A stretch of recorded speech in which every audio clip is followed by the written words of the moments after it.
Siyempre, ang sekretary, pinakauna gina. Maintain. Lista.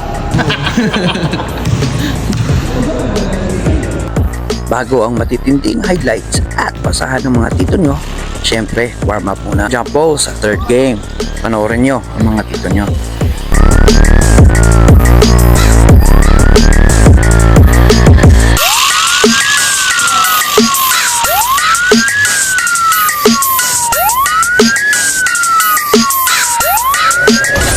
Got it.